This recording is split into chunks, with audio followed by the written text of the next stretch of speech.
மெல்லிசை மன்னர் MS விஸ்வநாதனின் உடல் சென்னை பெசன்ட் நகர் மின்மயானத்தில் தகனம் செய்யப்பட்டது. திரை உலகினர் உள்ளிட்ட ஏராளமானோர் திரளாக இறுதி அஞ்சலி செலுத்தினர். வயது முதிர்வால் ஏற்பட்ட மூச்சு திணறல் காரணமாக காலமான MS விஸ்வநாதனின் இறுதி ஊர்வலம் இன்று காலை 9:30 மணியளவில் சாந்தோம் இல்லத்தில் இருந்து தொடங்கியது.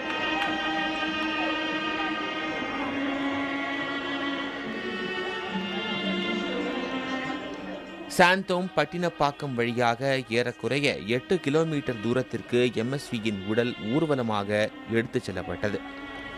அவரது உடலுக்கு இறுதி அஞ்சலி செலுத்தும் விதமாக திரையுலகைச் சேர்ந்தவர்கள், அரசியல் கட்சியினர் என ஏராளமானோர் ஊர்வலத்தில் கலந்து கொண்டனர்.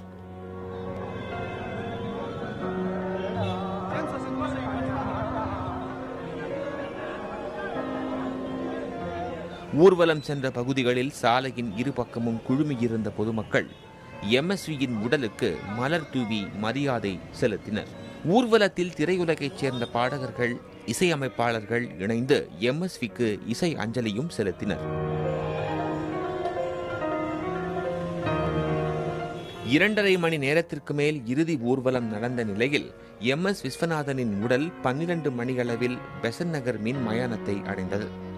அங்கு MSVயின் உடலுக்கு நடிகர் கமலஹாசன், பாடலாசிரியர் வைரமுத்து, பழம்பெரும் இயக்குனர் SP முத்துராமன், கண்ணதாசனின் மகன் காந்தி கண்ணதாசன் உள்ளிட்ட பலர் இறுதி அஞ்சலி செலுத்தினர்.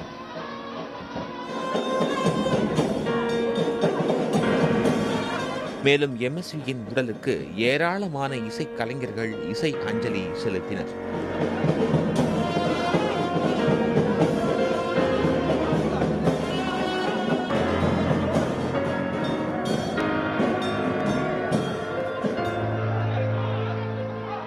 அதைத் தொடர்ந்து இறுதிச் சடங்கு நடைபெற மெல்லிசை உலகின் முடிசூடா மன்னன் MS விஸ்வநாதனின் உடல் தகனம் செய்யப்பட்டது.